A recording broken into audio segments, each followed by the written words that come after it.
வேண்டிய வரம் தரும் வைகாசி விசாகம். வைகாசி மாதம் விசாகத்துடன் கூடிய பௌர்ணமி அன்று முருகப்பெருமான் அவதாரம் செய்தார். முருகன் என்றாலே அழகன் என்று பொருள். ஒரு சமயம் உலகத்தையே அச்சுறுத்தி கொண்டிருந்த சூரபத்மன் உள்ளிட்ட அசுரர்களை அழிப்பதற்காக அற்புதமான ஆற்றல் மிக்க மிகப்பெரிய அவதாரம் தேவைப்பட்டது. தேவர்களின் வேண்டுகோளுக்கு இணங்க சிவபெருமான் தன் நெற்றிக்கண்ணை திறக்க அதிலிருந்து 6 நெருப்பு பொறிகள் வெளிப்பட்டது. அது 3 உலகத்தையும் தகித்தது. அதை ஒருவராலும் நெருங்க முடியவில்லை. அந்த நேரத்தில் அக்னி பகவான் அந்த 6 நெருப்பு பொறிகளையும் தன் கையில் ஏந்தினார். அக்னி பகவானின் கையை கூட அந்த நெருப்பு பொறிகள் தகிக்க ஆரம்பித்தது. தாங்க முடியாத வெப்பமாய் இருந்த அந்த நெருப்பு பொறிகளை அக்னி பகவான் சரவண பொய்கையில் கொண்டு வந்து சேர்த்து குளிர்வித்தார். அந்த 6 நெருப்பு பொறிகளும் 6 குழந்தைகளாக மாறின. 6 குழந்தைகளையும் வளர்க்க வேண்டுமல்லவா? அதற்காக 6 காத்திய பெண்கள் சரவண பொய்கையில் தோன்றிய அந்த குழந்தைகளை கையில் எடுத்தனர். 6 குழந்தைகளும் ஒரு குழந்தையாக மாறியது. 6 முகம், 12 கைகள், 2 கால் என்று அற்புதமான ஒளி பொருந்திய தோற்றத்துடன் முருகப்பெருமான் காட்சியளித்தார். முருகப்பெருமான் பிறந்த அந்த வைகாசி விசாக திருநாளை உலகமே கொண்டாடியது. 6 முகத்துடன் காட்சியளித்ததால் அவருக்கு ஆறுமுகன் என்று திருப்பெயர் உண்டானது. வைகாசி விசாகம் என்று பிறந்ததால் விசாகன் என்ற திருநாமமும் ஏற்பட்டது. முருகப்பெருமான் அவதரித்த இந்த வைகாசி விசாக திருநாளில் விரதமிருந்து வழிபடுபவர்களுக்கு வேண்டிய வரங்கள் கிடைக்கும். குழந்தை பேர் உண்டாகும். பிரிந்த தம்பதிகள் ஒன்று சேர்வார்கள். சகல தோஷமும் விலகும். வைகாசி விசாக தினத்தில் விரதம் இருப்பது மிகுந்த புண்ணிய பலன்களை தரும். அன்றைய தினம் அதிகாலையில் குளித்துவிட்டு இஷ்ட தெய்வம் மற்றும் குலதெய்வத்தோடு குரு பகவானையும் மனதில் நினைத்து தியானித்து விரதத்தை தொடங்கலாம். வீட்டின் பூஜை அறையில் உள்ள முருகப்பெருமான் படத்தை அலங்கரித்து வெற்றிலை, பாக்கு, பழம், தேங்காய் ஆகியவற்றை நைவேத்தியம் செய்யலாம். வீட்டின் பூஜை அறையில் அமர்ந்து வேல் விருத்தம், சண்முக கவசம், கந்த குரு கவசம், கந்த சஷ்டி கவசம் போன்றவற்றை சொல்லி முருகனை வணங்க வேண்டும். வீட்டில் பூஜை செய்ய முடியாதவர்கள் அருகில் உள்ள முருகப்பெருமான் ஆலயத்திற்கு சென்று வழிபாடு செய்து வரலாம்.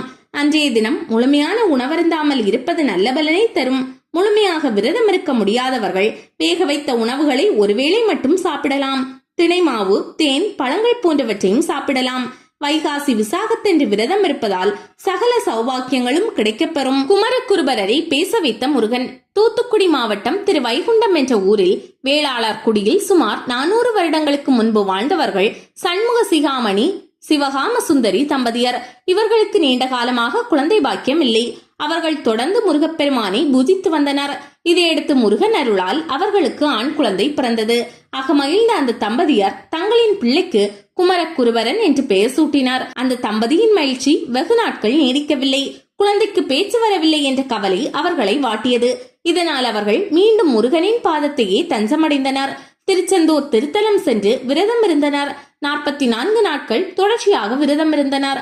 44வது நாளில் முருகப்பெருமானே அர்ச்சகர் வடிவில் வந்து குழந்தையின் நாக்கில் சடாட்சரம், அதாவது சரவணபவ எழுதி நாளை காலை விஸ்வரூப தரிசனத்தில் என்னை வந்து தரிசனம் செய்ய உத்தரவிட்டார். சிறு பிள்ளையான குமரகுருபரன் மறுநாள் காலை தன் தாய் தந்தையரை எழுப்பி விஸ்வரூப தரிசனத்திற்கு செல்லலாம், அப்பா அம்மா வாருங்கள் வாருங்கள் என்றான். தங்கள் பிள்ளை பேசுவதைக் கண்டு தாயும் தந்தையும் அகமகிழ்ந்து போயினர். குமரகுருபரர் முருகன் அருளால் பல அற்புதங்களை செய்து பின் காசி யாத்திரை சென்றார். அங்கு விஸ்வநாதரை தரிசித்தார். காசியில் ஒரு மடம் கட்ட வேண்டும் என எண்ணினார்.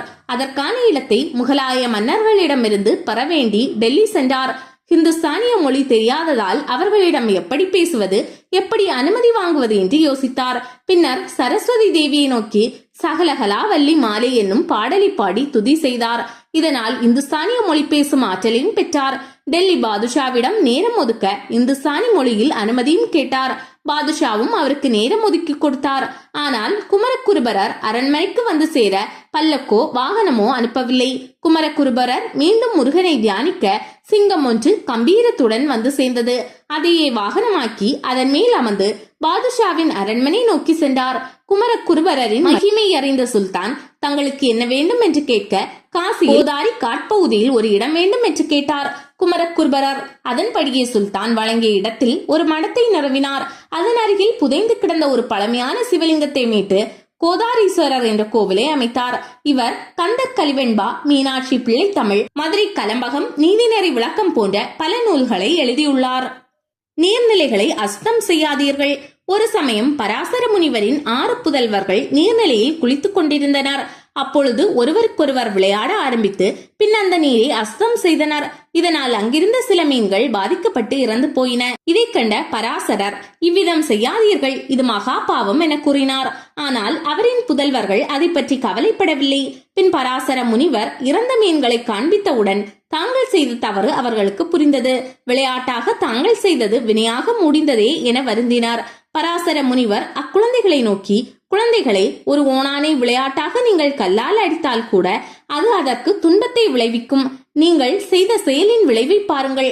நெருப்பு, நீர், விஷம், நீண்ட கொம்புகளை கொண்ட எருது, பாம்பு போன்றவற்றிடம் விளையாடக்கூடாது என்பார்கள். அது விபரீதமாகவே முடியும். உங்களுக்கு இந்த மீன்கள் இறந்ததால் சாபம் உண்டாகிவிட்டது என்றார். அவரது 6 புதல்வர்களும் அதை கேட்டு அதிர்ச்சி அடைந்தனர். பின்னர் தந்தையே, இந்த சாபம் நீங்க ஏதாவது வழி சொல்லுங்கள் என்று வேண்டினார். அதற்கு பராசரர், கவலைப்படாதீர்கள், நீங்கள் 6 பேரும் சிவபெருமானை நினைத்து துதி செய்யுங்கள், உங்களுக்கு பார்வதி தேவியின் அருளும் கிடைக்கும் என்றார்.